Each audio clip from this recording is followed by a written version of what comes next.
This is where you say your bit.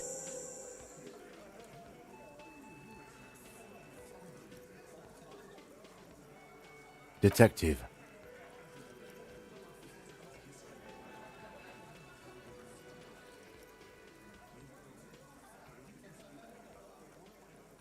Oh, this is about him. A real looker, that one.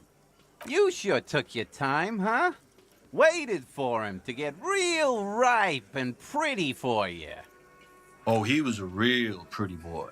Hanging up there, letting out that pretty boy smell. I can't for the life of me understand why you did it. I mean, I would have just left him up there. You must really like cleaning up other people's shit. You might want to start asking your questions now. It's not going to get better than this. No. I's here. You got business with my boys. You got business with me. Yeah! You fuck with the Hardy boys, you fuck with Titus Hardy. Relax, Dennis.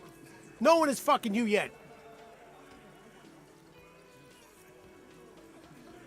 Yeah, Dennis, calm down. No one's fucking you, you stupid fuck. Let Dennis enjoy his fucking, man. We don't mind. Yeah, you're not even being fucked, Dennis. Easy, fellas. We got company. Let's see what brings the cop around. Too late. You already scanned the room. You got a pretty of the actor's hair. You could take another look at the tracks in the mud on the crime scene. Compare it to these guys. The pretty boy. You guys really love talking about that pretty boy. Funny. But my partner and I have a serious matter to discuss with you. Evrard? And what did he tell you? That we killed him? That we took a cargo belt from the harbor, went out back, and used it to hang him? The man gets a strange gleam in his eyes. His fists contract as if going through the pulling motion again, savoring it.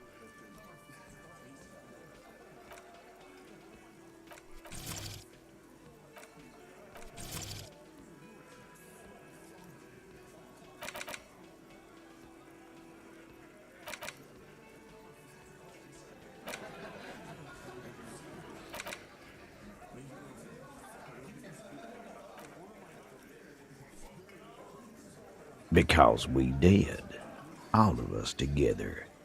I hope he told the story straight. I hope he told it well. There's a catch hidden somewhere. He didn't confess so that you could take them all away. It's too simple. There is no catch. These 7 honest men have all equally come forth to tell you what happened, so that you don't waste any more of your time.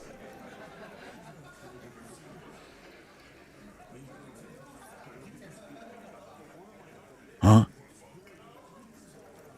There was a bullet in the dead man's brain. Why was it there if you hanged him? How the fuck do I know? Anyone could have shot him. Target practice, maybe. This line of questioning is over.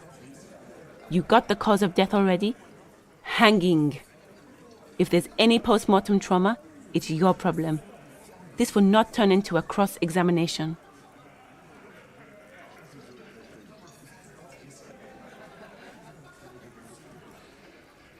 We hanged him up by his neck until he got real still. Wasn't that obvious, copper? Didn't they teach you anything at the cop school, idiot? Can you give us a few more details? Did you muffle him? We haven't heard any reports of screams. Titus, you don't have to clarify anything.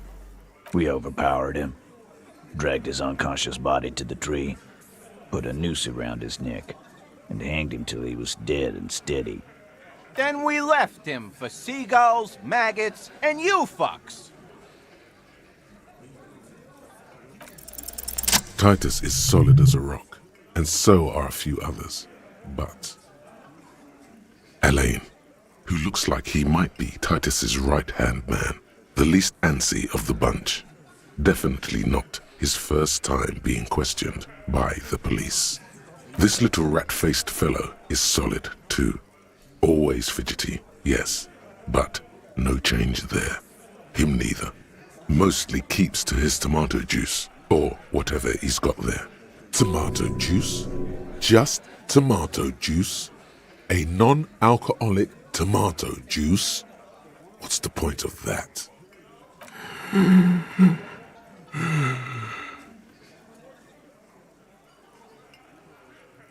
A single sentence would wear him out.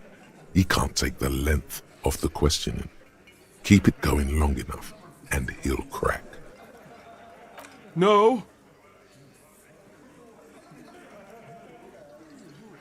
Of course he's having trouble breathing.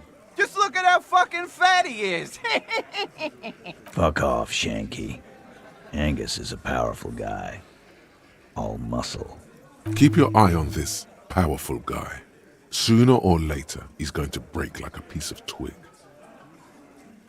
With numbers, asshole. How do you think? You're right, Lizzie. I've done enough explaining here. No, he hasn't. Not yet. Right fucking here. The fucker pranced in here like he owns the place. Got what was coming to him. And fuck you, too, copper. Picking on Angus like this. We're done with this schoolyard shit. And just so you know, he doesn't have trouble breathing. This one is a stone wall. You won't get more out of them about the night of the murder. Not yet. Like what, copper?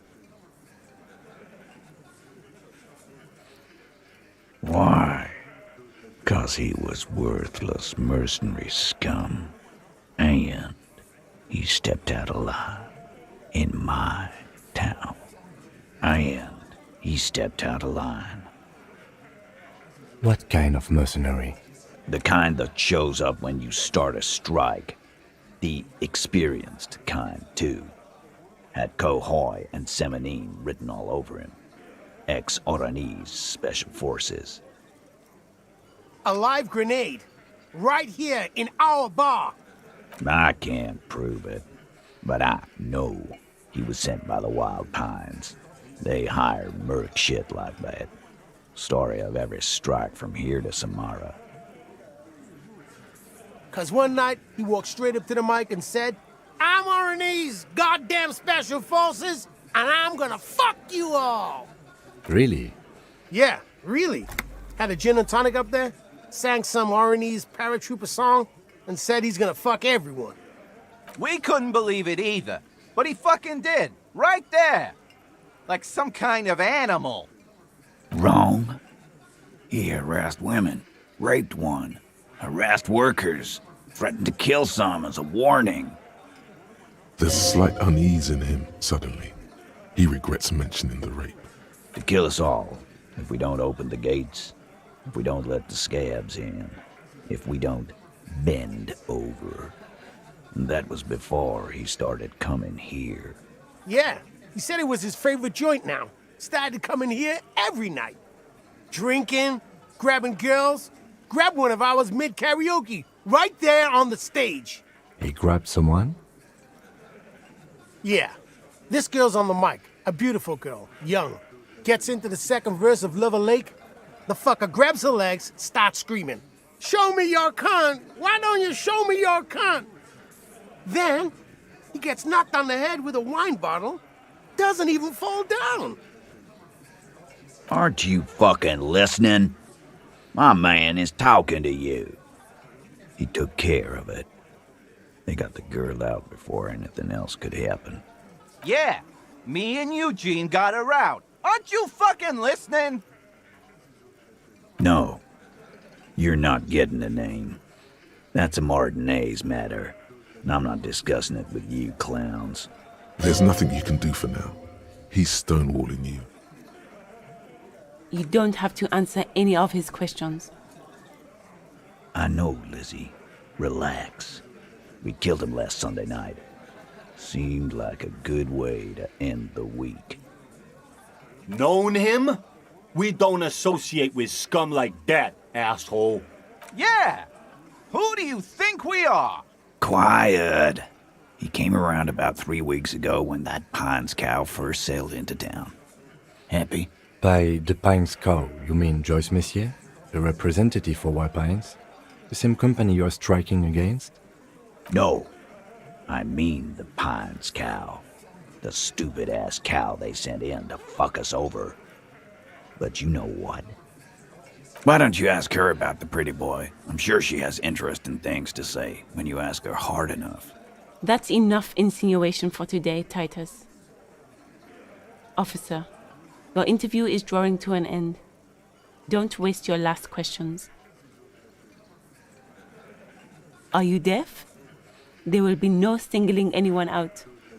You can't arrest a Hardy Boy without arresting all Hardy Boys. Do you think you could do that? Do you think you could arrest them all?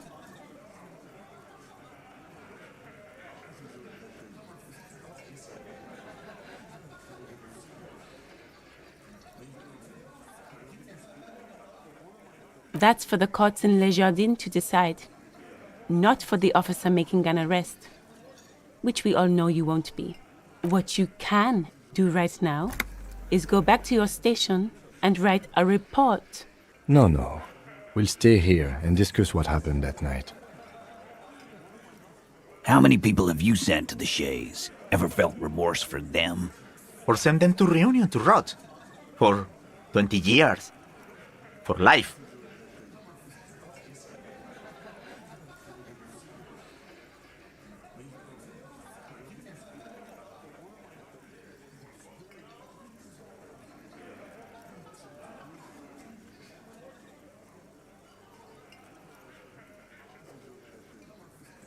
Oh, so you are just a simple, well-meaning man, eh? Ever been in solitary? Prison is a charter. That's what it is. So is hanging a man, slowly, without breaking his neck. Nothing. Your investigation here is done. Leave Martinez, go back to your stations where you belong. I think we're going to stick around, thanks. Some things don't add up here, Titus. I've done this job for long enough to know that people don't just confess to first-degree murder. Even if it is a group responsibility. We are going to look into this. Good luck with that. You've heard everything a rent-a-cop is gonna hear from us. Real law officials. You're lucky you didn't get a beating. Forget about their games. You've mapped out the characters. Reading the footprints in the yard should be easier now. Oh, so you went and talked to my mommy, and now she's making me play with you. Is that it, lawman? And what's gonna happen if we don't? You gonna go and tell on us?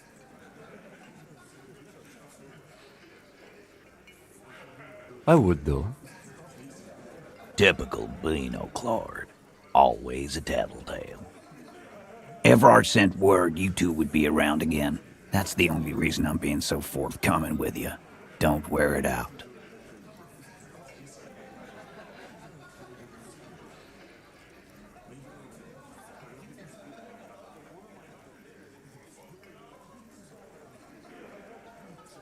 You still on about that bullet?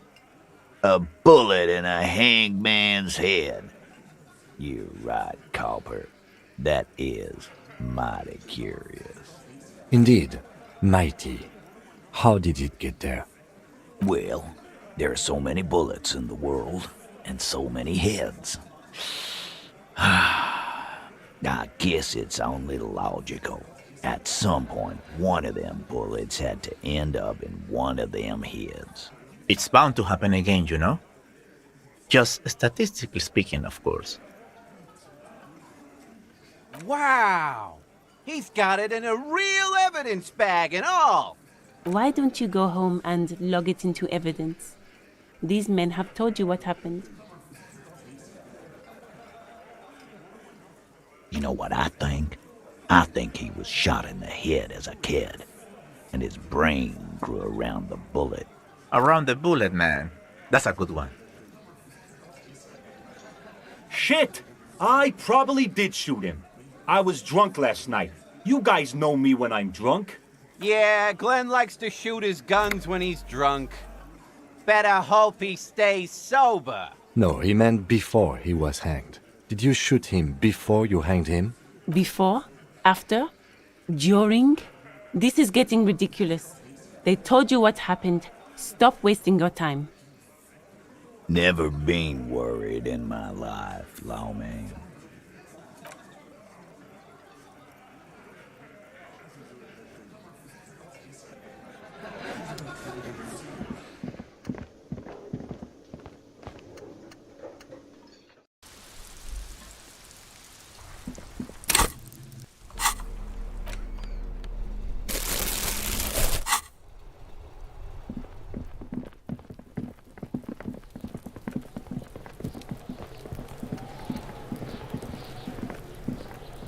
There are several footprints in the mud, left by work boots. Anywhere from 6 to 12 pairs have walked. 8 pairs of boots have shuffled back and forth in the mud. Where else have we seen a gang of men in work boots? That's right, the hardy boys in the mess hall of whirling in rags. 1. Standard work boot. Steel reinforced toes. Number 46. Just like Titus was wearing in his booth. This is the big dick. Titus Hardy, the one with the bald cap on his head. Is it? They didn't even bother to change boots. Putting them on the scene is easy, maybe even too easy. 2. Standard work boot, steel reinforced toes, number 44. Either the blonde muscular guy, Glenn, or the young guy with a plectrum around his neck. 3. Hobnailed work boot, steel reinforced toes, number 43. The inked banger, perhaps. 4. Standard work boot, number 45 or 46. Theo, the old smoker. You think you even see a tiny fleck of cigarette ash inside the print. 5. Another standard work boot, reinforced toes, number 44. Same as before. Either the musician, Eugene, or the muscle-bound blonde, Glenn. 6. Light as air. Same make of boot, but number 41. Small like a rat. Shanky. You're not bad. It's as if the whole world darkens, and the tracks burn in it with strange beauty. 7. The glowing outline of a standard work boot, number 46. The imprints are twice as deep as the others. The weight exceeds 200 kilograms. Fat Angus. Carrying something? 8. Another standard work boot. Number 44. There's an aberration in the pattern of the sole. The right sole is smoother, more worn. Curious. A missing 8th Hardy Boy. 7 sets of tracks, right? The Hardy Boys were here. That's all? Interesting. Then one of them seems to be missing. Anything else out of the ordinary? I'm guessing that's the skinny Hardy Boy, the one with his front teeth missing. I could still be wrong, but I'm probably not. 200. This could be the combined weight of 2 people, one carrying the other who's tied up. Let's say a heavily built worker carrying a similarly built armored man. Maybe it was the fat Hardy Boy, the one sitting in the middle. He might be right. 200 kilograms of living weight is unlikely. Probably yes. This would also fit with the victim being dead from a previous gunshot wound. They had to carry him, because he could no longer walk. Is there anything else that's noteworthy here? Interesting. Let's name it the Old Soul. I wouldn't be surprised if this was the missing Hardy Boy. Wonder who he is. Someone operating a workbench with a pedal? Like a joiner at the harbor. Or maybe a drummer? No, it's not. Forget I said it. We are not looking for a drummer. Perhaps it could be a driver. A driver would wear out their right shoe before the left. The accelerator is on the right. He doesn't seem to hear you. Looking south, toward the traffic jam instead. The machines are silent. The engines are all turned off. We should keep our eyes open around the traffic jam. See whether anyone strikes out as a potential suspect. Seems prudent, no? A week, maybe? 7 days would fit the time frame provided to us by the caller, who reported the hanging. It is not impossible. I pulled last week's forecast for coastal Havashol. 7 days below freezing. The day before, the day of his hanging, was the last warm day. Correct again. Sub-zero temperatures would preserve the tracks in a good state. The commotion here could have taken place a week ago. What do I think? A mob of people brought something heavy to the tree. One of them was carrying the victim. They shuffled around, especially under the tree. Then, after hoisting him up, they stood in a semicircle facing his direction. At first glance, this appears to be a lynching. Indeed. They all stood in a row here and looked at the tree. But we know the victim had a bullet in his head. A more precise way to put it is, it was made to look like a lynching. Bodies tracks? Yes.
A heavy door with a missing handle stands before you, covered in dozens, if not hundreds, of little oddly shaped trinkets and charms. It appears to be locked.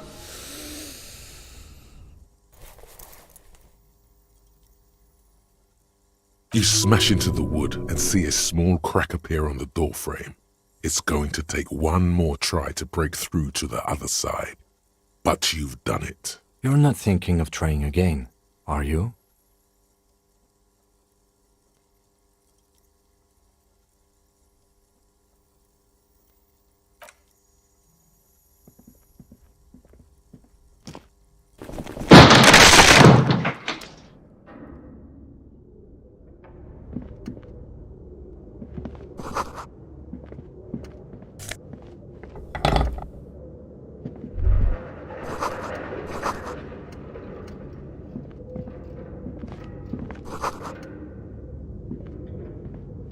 A barbell lies on the floor. The color has worn off its weight plates. It's 60 kilograms. Your triceps hum at the sight of these weights. Show the world what kind of beast it's dealing with. Lift them.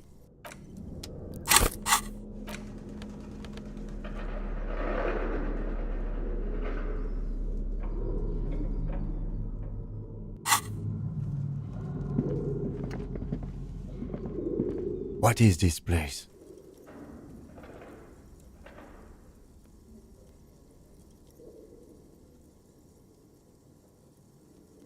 I think you're right, though it looks like no one's been here in ages.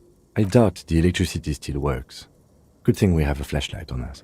Some specks of dust shimmer in a faint beam of daylight falling from the window. Other than that, the room is dark. An eerie feeling rises in your chest. Yes, because it's closed. No need to look for supernatural explanations where a banal one will do. Now let's move on, shall we?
This appears to be some kind of machine with a cube-shaped heart and a wired framework. The keyboard has a rectangular on-off button. A piece of paper still hangs from the printer. A radio computer. Just sitting here without anyone inside. What he means is that these things cost money. Why would anyone just leave it behind? This is the Ream Civic radio computer, model RC5120, equipped with a Feld mainframe and a Ream-compatible printer. We have one of these down at the station, but I never really learned how to use it.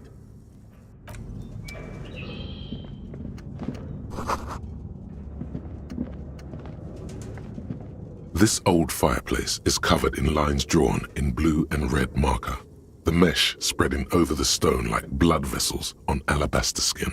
It looks ghostly and strangely ancient. Radio frequencies, it seems. UKV 123.6, UKV 123.7, UKV 123.9. Some written notes, too, sparse and cryptic. Unclear. It looks like a cardiovascular system split into veins and capillaries. Very advanced. You think so? The web is comprised of radio stations, all lead back to one red heart, titled the Game Master Frequency. A note says, this one can listen in on any station it wants. Looks like a surveillance program. They must have had massive airwidth. These things don't come cheap. Someone very important. Whoever decides to call in to a call-in station, it looks like. A list of names under the stations suggests people across 6 Isolas would be playing. Muindi, Insulinda, Kotla, Grad, Samara, and even Ilmara. My God. It's as if the less money they had, the more ambitious their project became. Exactly. This schedule, I know doom when I see it. The company was running out of funding. Nothing. It's just lines on marble. An echo from times long gone. No one has used the fireplace in ages. Your flashlight slides over an old green chalkboard covered in scribbles, sketches, and schemes like some ancient cave mural. Some of the writing has faded with age, but you can still make out sections here and there. Photos and drawings have been pinned to the board. These lithe, pointy-eared creatures appear to be different types of welkins. You make out autumnal candle welkins, casting wax-based magic. Translucent welkins, with organs shining under their skin. And even ether welkins, hailing from the vast emptiness of sidereal space. One of the welkins, towering among the rest, appears to be different, however. It's Vara Hamira, a high welkin, his face white and scarred like cracked marble. This is clearly a Welkin supremacist. The note says, all non-Welkin races will be purged. The Haldor, the Tworg, the humans, and even headless men, all of them, purged. Imagine a world filled only with Welkin, Green Welkin, Dread Welkin, and the High Welkin to rule them all. An inordinate amount of time has gone into drawing these little Welkin creatures.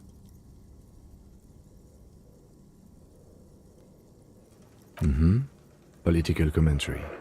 That one has a great beard, too.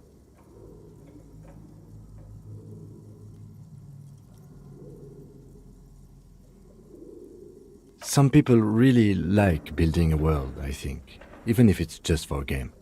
This looks like concept art for a project. It's not really real. Just look at those details. So much effort. The photo collage depicts barren, icy landscapes wrapped in perpetual night. You see permafrost and glacial landforms, dead trees groaning under the snow.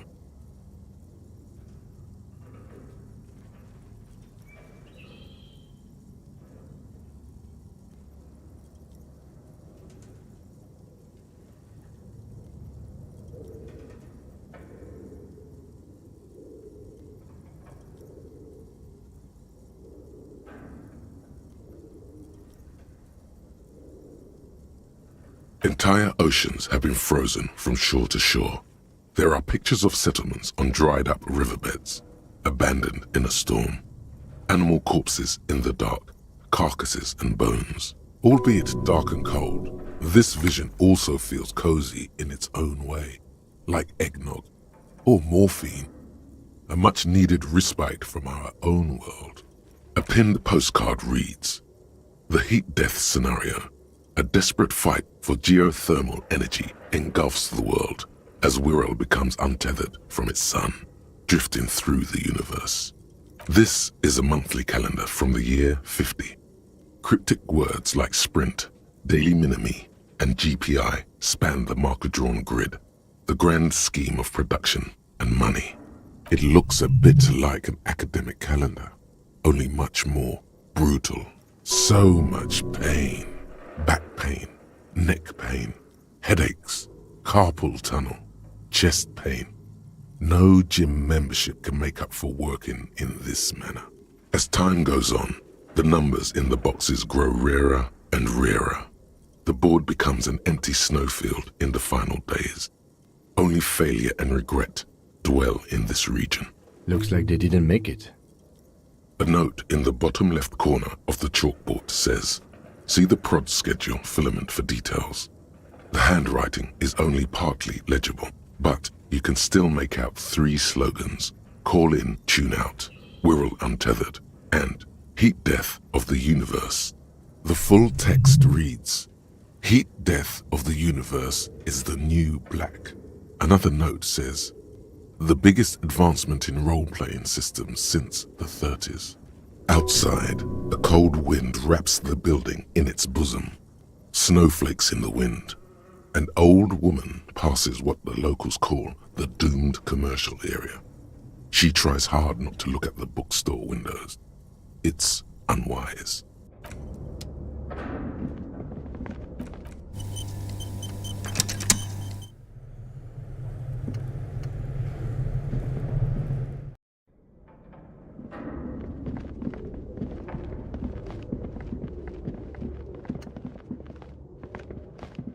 An iron safety curtain curves before your eyes, folded like a bellows.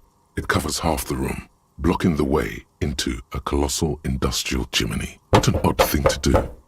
Nothing happens. Still nothing. No one's home. Those curtains prove to be surprisingly sturdy. Your fist hurts now. Can you please try to refrain from attacking random things? Thanks. In any case, there's no way we can get in right now. Let's investigate further. Bent metal. Broken glass. Your path lies strewn with the broken forms of everyday objects. You are the destroyer, the bane of inanimate matter. Kudos.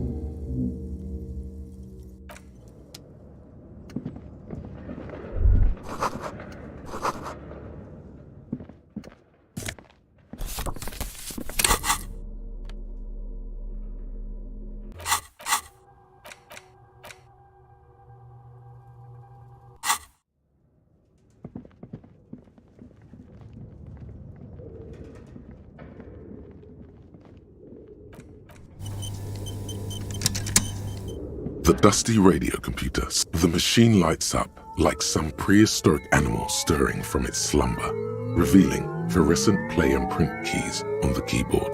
The hatch on the machine's central compartment is wide open.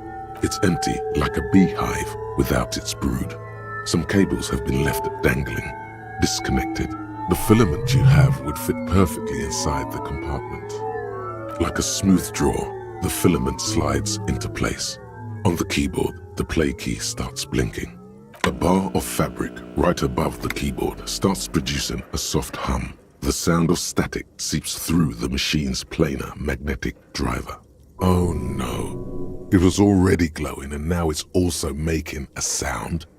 It's probably some alien CO-like technology. The static gets louder, slowly filling up the abandoned hall, until a voice speaks out, crackling and old, cutting into the air. Good afternoon. Fortress accident en rue de Saint-Ghislaine. this is East Indian repeater station, please repeat. Is this the production schedule?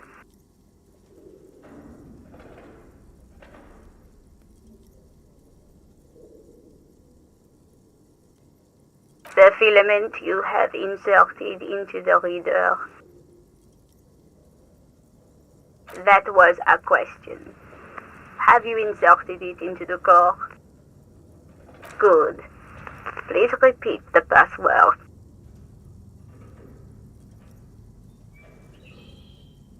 No. Still no. I am contractually obliged to protect the privacy of the filament holder for stress accident.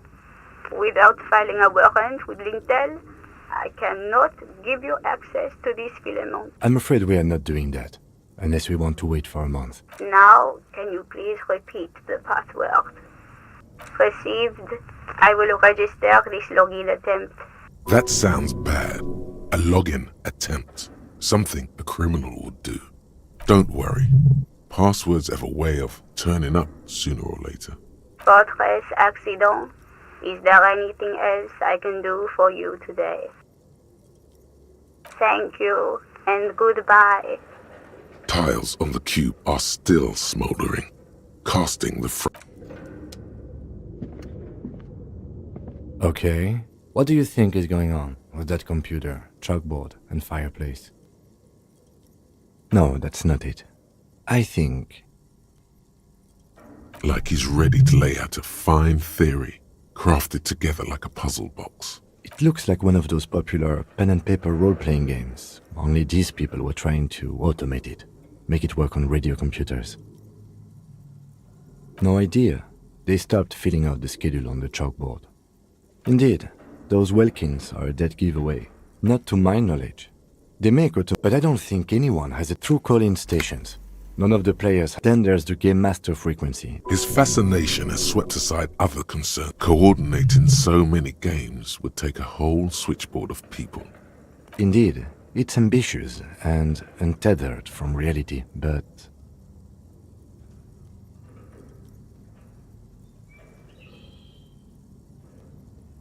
it's too late for that, I'm afraid. Okay, let's keep moving.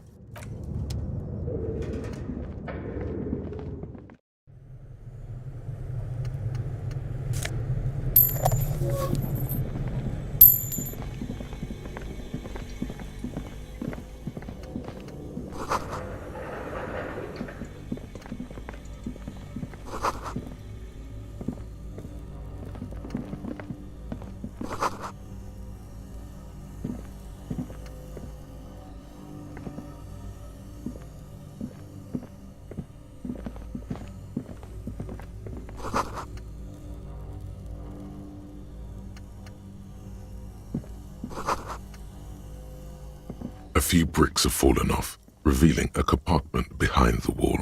It's too dark to see in.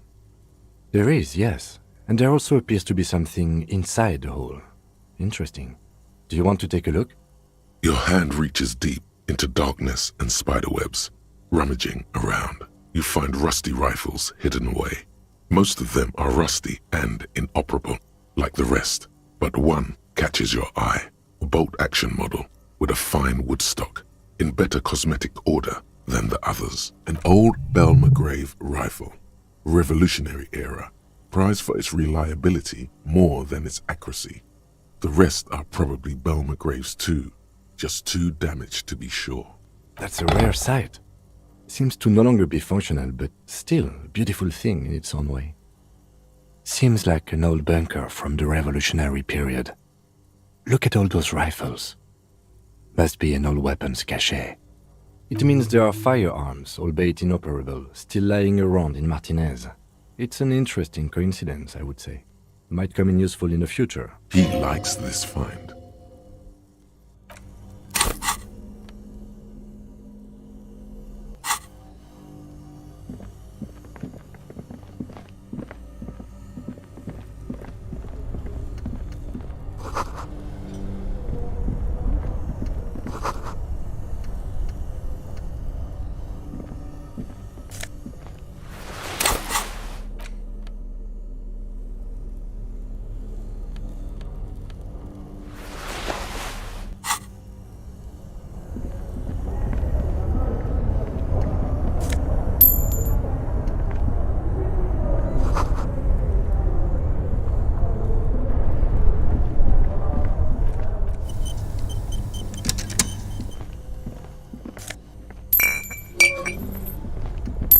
2 cables are plugged into the breaker box. The red one leads off into the darkness, and the black one to the ice cream maker nearby.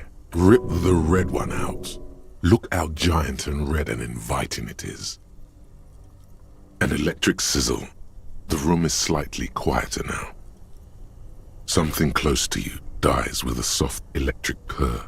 Why did you do that?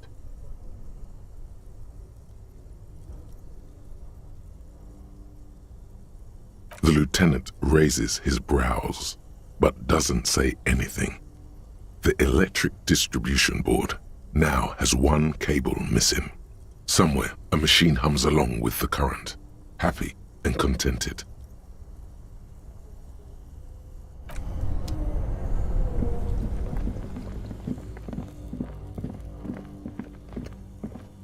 You see the looming shadow of an ice bear with a strange compartment in its belly. The door is slightly open. Its eyes are dead, but it's still terrifying. Run before it wakes up. The lieutenant doesn't answer, his eyes glued to the animal. It's dark inside its mysterious belly compartment. A faint waft of cold air rolls out. You hear the sound of dripping water. This is the inside of a defrosting refrigerator. The lieutenant takes a peek inside. His hand has found the holster of his gun. The shelves are empty. All you see are crumpled ice cream wrappers with the brand name, Revachol Ice City. A handwritten note has been attached to the door. The fridge is huge. A friendly cartoon bear smiles back at you from a glossy cellophane wrapper. It looks nothing like the fridge. The paper still smells of vanilla and chocolate. You pocket the note and the little fridge magnets keeping it on the door. Good question. It looks like an ice cream fridge. Somewhere in the past, it's summer. 5-year-old Fifette lets go of her mother's hand, change jingling in her pockets as she hops towards the ice cream stand right across the plaza. I know. What an unfortunate marketing choice. At least it's not running them a loss anymore, now that you've unplugged the cable. The fridge sits empty before you, an overindulgent wardrobe now that the cooling systems aren't active. A thick layer of coal dust covers the furnace, coloring it pitch black. It's dark and grimy here. In the darkness you can hear chatter. It's coming from above. A voice or several voices talking to each other. Near the smoke chamber, upstairs. The echo is so prominent, it's impossible to discern what the voices are saying or what's producing them. What are you doing?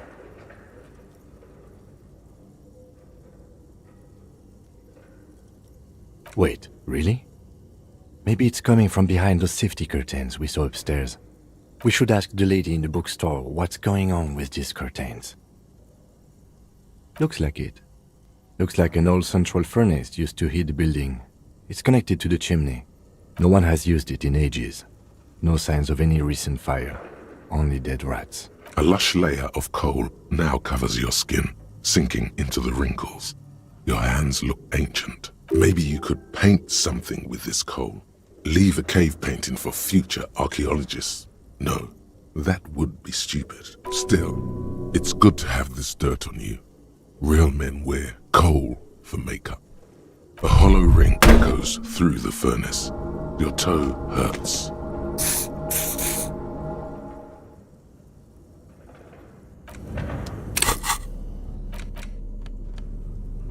The note is written with a blue pencil on a piece of lined office paper. The kitchen magnets have left spots on its surface. Does it say anything interesting?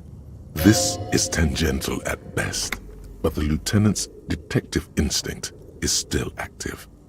Someone has scribbled, S. I can't believe the off-site copy is still here. The illiterate ginger kid keeps stealing stuff from the studio, so I had to hide it somewhere safe. You'll find the filament memory with the offsite copy in the frozen ice cream maker. Please take it home, ASAP. It's important. I'd do it myself if I lived in a civilized place with a freezer. Take care. Sully soif. Looks like someone from that radio game company upstairs. I'm a little surprised they just left their property lying here. That's a plausible hypothesis.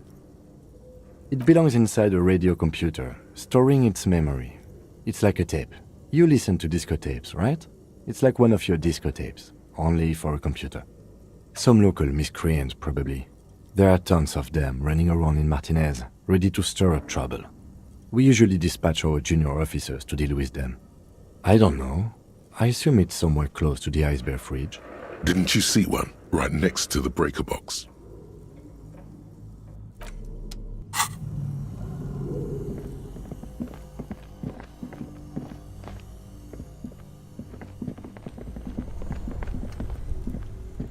This orange machine is buzzing like an old submarine. It has a hand-cranked ice cream churner on top and an electric freezer that appears to be frozen shut. You slip your fingers under the frozen lid, but the ice is too cold. No, this is going to need something else. Some kind of super pry bar. Don't even try to open it with a regular pry bar. You're just wasting your time. If you want to try again, then you need to have the pry bar. Equip the pry bar by going to the tool.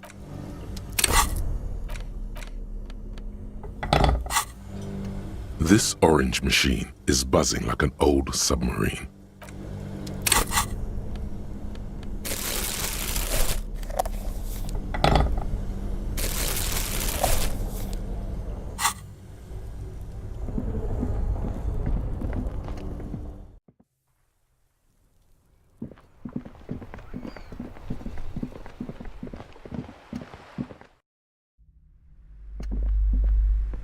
You broke down the back door, the wards, the door. It's all gone now. Dark psychic energy leeching onto my shop. I suppose it's all over now. I guess there's no escape. Just a door?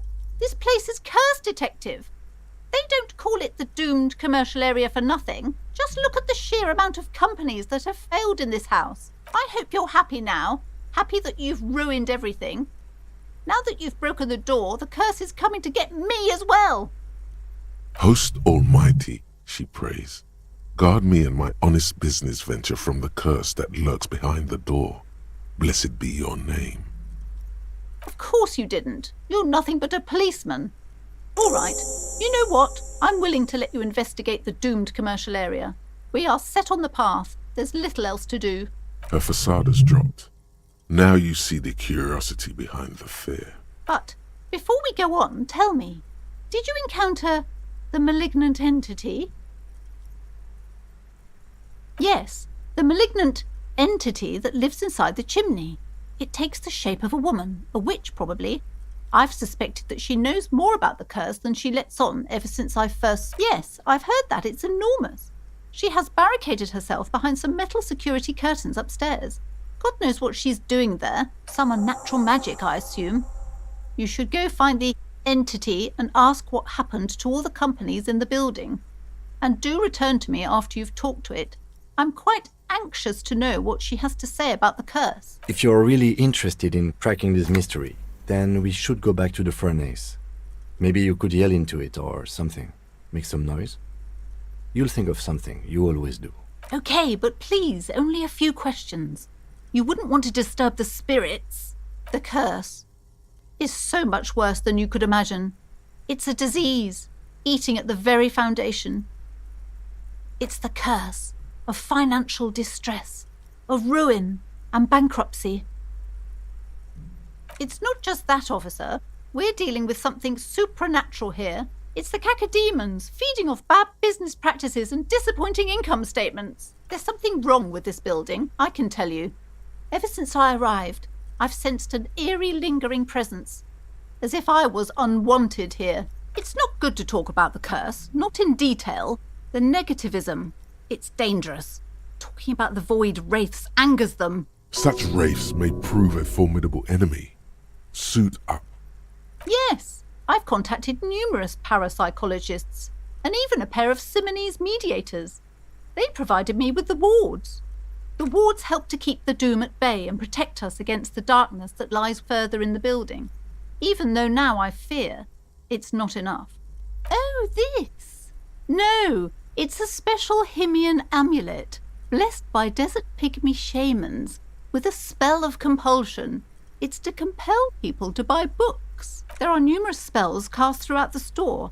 I had the books anointed with a different inducement spell, for example. It's guaranteed to boost sales 15%. Yes, the Simonese are very crafty and their wards are extremely powerful. Lesser wards simply won't do here. The woman before you scans the store, her shoulders rigid.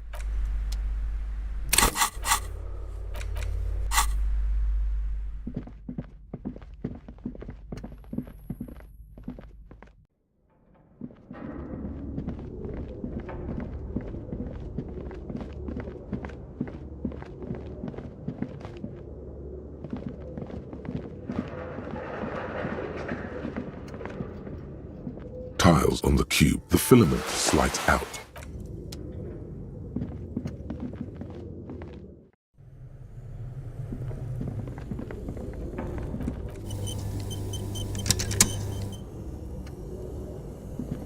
A thick layer of coal dust covers the furnace, coloring it pitch black. Something breaks loose in you. A mighty bellow echoes throughout the chimney's depths. The chatter of tiny voices above suddenly cease. Then, Hello?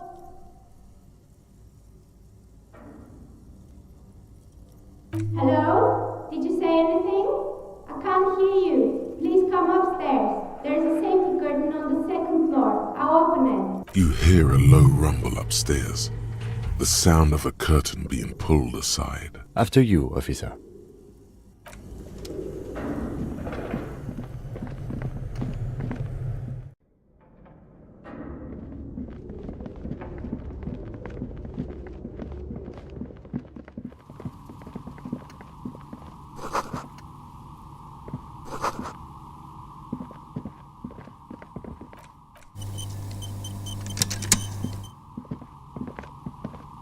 Hello, I'm Nia.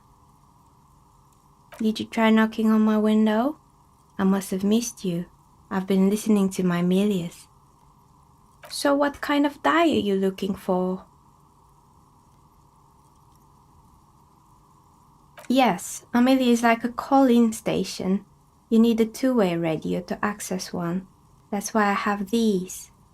Mostly, they just teach you to swear in different languages. But some of the stations can be quite interesting. I was so absorbed, I must have missed you knocking. Then how did you get inside?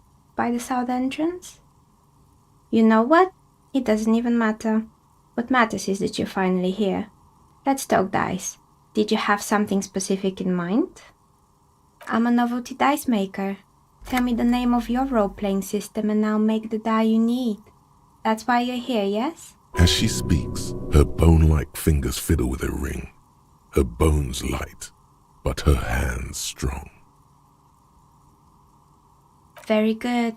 My rate is 10 real per set, unless you want something really unusual. Take a look around and see if there is any particular stone you want to use. How did I become one? It was a business decision. I was a regular jeweler at first, but that's an unfocused field with too much competition. She doesn't let it show, but there's anger in there. She doesn't like jewelers, thinks they're a mob. Some of my friends were role players. They asked me to make some polyhedral dice out of cobalt. That was my first order. I grew it from there. Not especially. I like working with rare materials and a steady pay. And role players as customers? They're nice people. Of course. Tell me what you have in mind.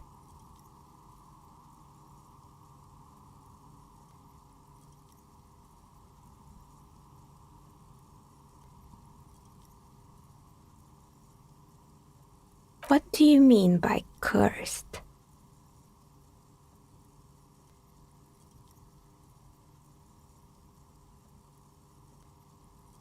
All right, how about I surprise you? Come back in 8 hours with 7 real, and I'll give you your cursed die. Great, see you in 8 hours then. Was there anything else? I'm sorry. I'm a bit overloaded just now, so I can only produce 1 die per customer. Nothing really. I didn't know him. The lieutenant looks at his notebook, then the woman under the large window. Your window looks directly onto the courtyard. You're saying you didn't see or hear anything unusual last Sunday evening? I'm sorry, detective, but as you know, I usually have my headphones on when I'm working. It shuts out most of the daily ruckus behind my window. It's an odd profession, making dice for people, but I like it, and I prefer doing this to sitting at home. I might have, but in this case, all I would have seen is my own reflection staring back from the darkness. It's really hard to make anything out in the yard when it's dark outside. Besides, I rarely get up to look out the window when I'm in the zone. Well, there's always something going on in the Whirling's backyard. During daytime, there are usually those kids, and lately I've been seeing a lot of drunk workers hanging about. Must be because of the strike, but I never saw anyone during that fateful Sunday night, I'm afraid. She nods. Anything else, officer? We're inside the chimney of an old central furnace. It's strange, I know. But when I arrived here, all the other rooms were taken, so I had to build myself a makeshift home. Besides, I don't really have to pay any rent here, so that's a plus. Creative. When she arrived here, there was no room anywhere else. She must have known the other businesses. I've heard the stories, but I don't think those stories are true. It's just capitalism. We only hear about tales of success, so it's often surprising to realize how many ventures actually fail. Plaisance, the bookshop lady? I've heard that her business is doing rather well. Have the energy spared her somehow?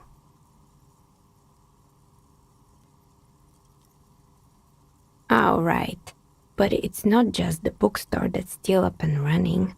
What about the Whirling in rags? Some people say it's part of the building complex.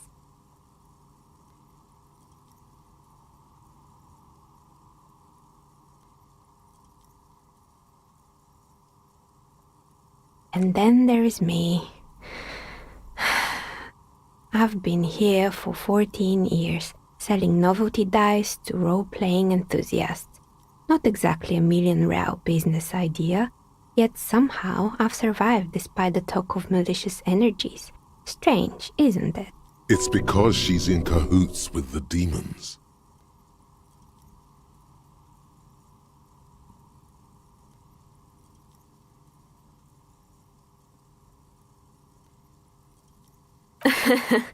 What, so the curse only affects people with poor work ethics? What you're describing isn't a curse, it's capitalism. The jig is up. The she-demon knows you've uncovered her true identity.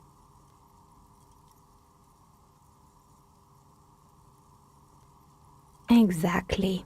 Truth is always so disappointingly mundane and boring. But I'm glad we got this sorted out. Anything else I can help you with today? More or less. Are you interested in anyone specific? Rats scuttle in the dark rooms under the abandoned blow dryers and dusty mannequins. Cobwebs cover rotors and radio computers alike. So much failure. Yes, I think it was called Androgynous Orlando or something similar. They weren't a big hit around here.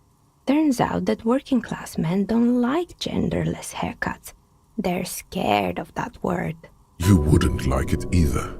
The others would laugh at you. It's not about the haircut. It's about the confidence.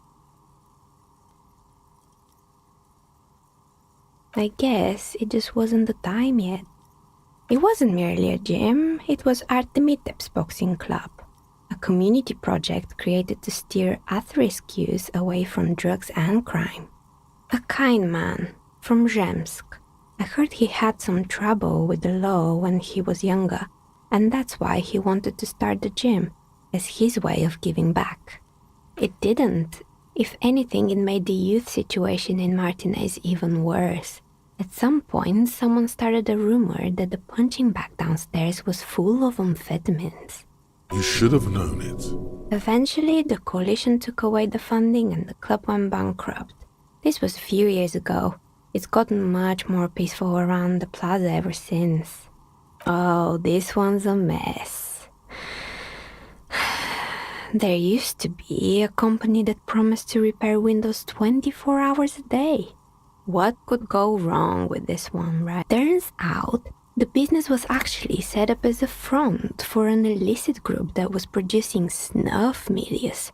Who would have guessed? And they never cleaned up the debris either. Now it's just littering the hallway and I have no idea how to get rid of it on my own. Yeah, don't. You mean Mr. Fabron, the taxidermist? No, he mostly just did drugs. But what drugs exactly? Anything else? There used to be a fashion atelier here, but I have forgotten the head designer's name. They were doing well for a couple of years, until the insect rights activists came. Yeah, the atelier didn't know it either. They produced a certain collection that used chitin among the materials. Apparently chitin is made in the Occident, where it's extracted from beetle wings. And you know how all kinds of political movements are big in the Occident. The activists shut down the biggest chitin supplier, which of course caused the price to skyrocket. And, naturally, all the most fashionable tastemakers refused to be seen in chitin from then on. The atelier went bankrupt before they could finish the collection. Really? Anyway. They were made by a company called Slipstream. After they pivoted from making rotor blades to skis, their chief executive took off on a vacation with all their money. Honestly, I think it's quite funny. I think he's still sending out holiday transmissions from Tulula or Tiumotiri or Hashtkor or wherever he is. Sure, it's illegal, but it's not exactly anything extraordinary in business. Besides, Slipstream is history now. All their remaining assets got seized by the bailiffs in 47. I have no idea why those skis and blades are still lying around. Maybe you could make a sword out of one. No, wait, forget it. It would take too long. Oh boy, the fabled Revachol ICT. You're in for a treat here. The place was owned by two guys who had some rather innovative ideas about marketing. The bear was one of them. Now ask me about their other ideas. There was really just one, and it involved picking out the prettiest girls in the neighborhood and paying them 20 cents per hour to man the booth. And by man the booth, I mean slump behind the counter with a face that could maim you if you ever dared to disturb their bored magazine browsing. Fritte does the same thing.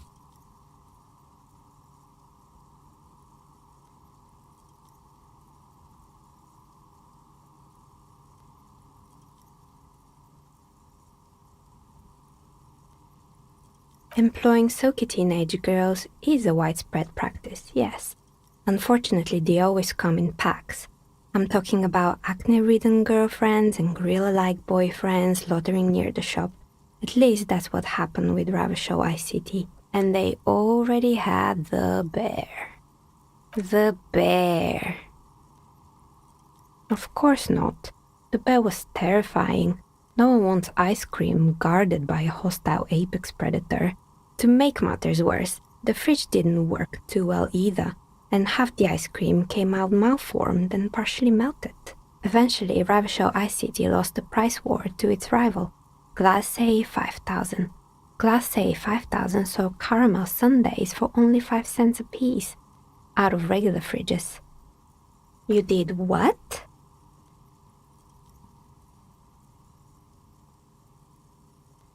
Ugh, of course they left it plugged in. Even in death, the berries cost him the money. The taxidermist who made it said it was his vision beast. He said he met his vision beast while high on desiccants. He called it Megatherion. Scary, but cool. Megatherion, a mega wild beast. It's an imaginary beast that guides you through life by telling you to do more drugs, mostly. A wise and noble beast, guiding you toward the land where the streets are paved with drugs. Very good. You shouldn't do them. You're a police officer after all. Anyway, now you know the story of the fallen ice cream empire. Little sparkling embers under the window. Outside it's light. Light scatters from the low-hanging cloud cover. There's always the threat of snow. Anything else? Another failed business, perhaps? I've been here for a long time. Oh, right. I hope you didn't try to ring me. I think none of those doorbells work, including mine. I'm still in the middle of connecting the wires. Sorry about the confusion. That's right. I haven't even written my name there. As I said, it's quite useless right now. It doesn't work yet. You could say so. Both houses were built at the same time and under the East Delta Commerce Center project. That explains why you can call the whirling from the intercom, albeit I doubt that anyone responds. If the whirling is part of the same building, then it's part of the doomed commercial area. The darkness of this place is there, too. Right. It used to be a gaming arcade. This is an ancient failure, before my time. I'm not surprised, however. My advice? Don't base your business on a fad. Hypnotism, fluorography, trick-track, especially pinball. Agreed. Pinball is the worst. It can't be true. They don't work here anymore. They've been gone for years. Are you sure it was Slipstream SEA? Was it a woman? Maybe it was Plaisance from the bookstore. Tricentennial Electrics? It used to be a major electric company 100 years ago. Are you sure it wasn't just some kids playing a prank on you? Whatever happened, keep your cool. It's probably better to admit that it was a harmless prank. Pranks can be eerie. Oh, the kids these days. We were just one of them, and now they're terrorizing us. No solidarity. Sure, I'm listening. Fortress Accident, the radio game studio. They were an interesting bunch. We talked about role-playing systems every now and then. Once, I even saw two of them get into fisticuffs over Wirral. They certainly took their work very seriously, even if they seemed to be chronically liberal with their schedules. The usual, they ran out of money and couldn't get the project done on time. Well, I did hear them talking at times. They seemed to believe they were historical individuals on some grand quest. Yes, but when the money started to run out, they just began to complain a lot about capitalism. You know, how the markets are rigged to keep out new businesses and so on. In the end, they just didn't get it done. They didn't have enough willpower to produce something truly historic and to show up to work on time. Showing up to work on time is hard. No, scratch that. Showing up to work at all is difficult, especially if you've been drinking. Not the wisest decision. You would have lost all your savings. The result is 1 on a 20-sided die. Anything else? Good. I hope it clarified things a bit. What else?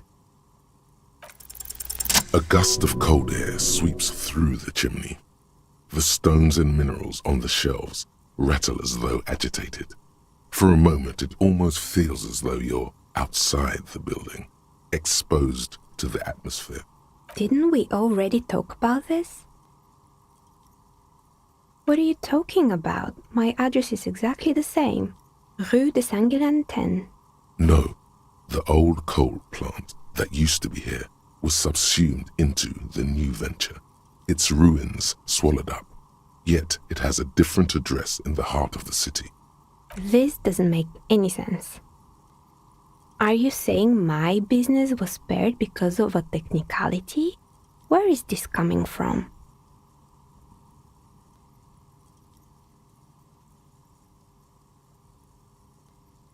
And what?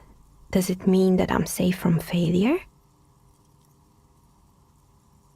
She starts laughing, her fingers trying to rub away the exhaustion from her face. Do you know what this is?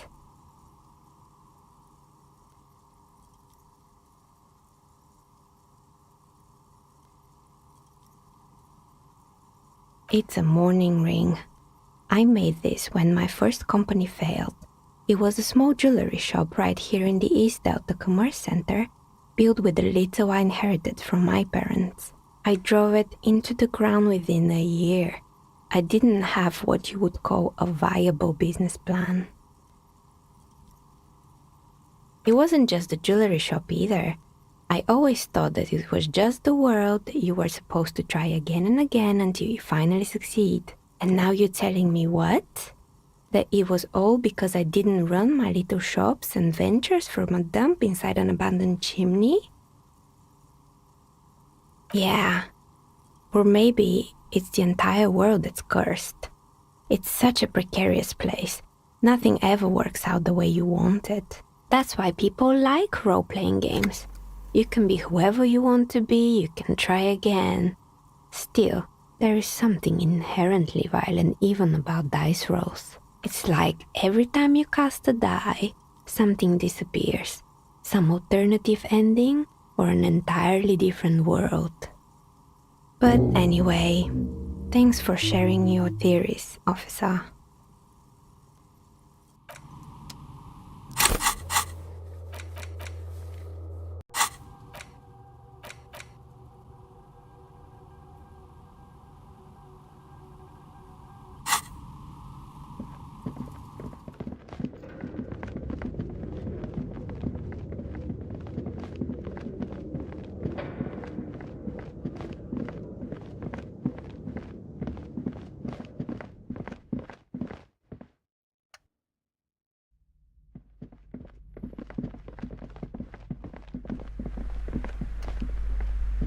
What have you found?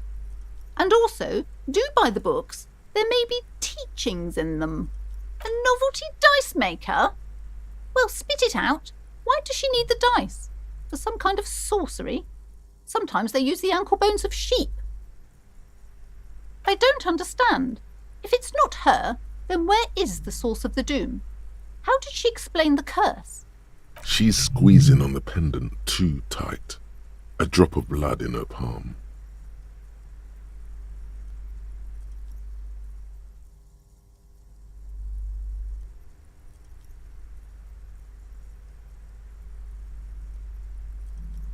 A third order presence, yes. I've heard of these triactors. In certain occult literature, that's too dark to dwell on for too long, and definitely not in public. I understand everything, sir. Thank you for your descending into the maelstrom. I will keep fort up here, strengthen the wards, do my best. And if you happen upon the third entity in your travels, may the Lord be with you. Well, this has been absolutely educational. If we happen on the third presence in our travels, we will certainly come back to tell you. Should we get out of here before the vortex collapses? The shop around you feels ancient suddenly, damp and saturated by the coastal air. The books are rotting. A great cold lives here, and there too. 1,200 meters away, on the urban coast, the dark shape of a church is reflected on the water, calling.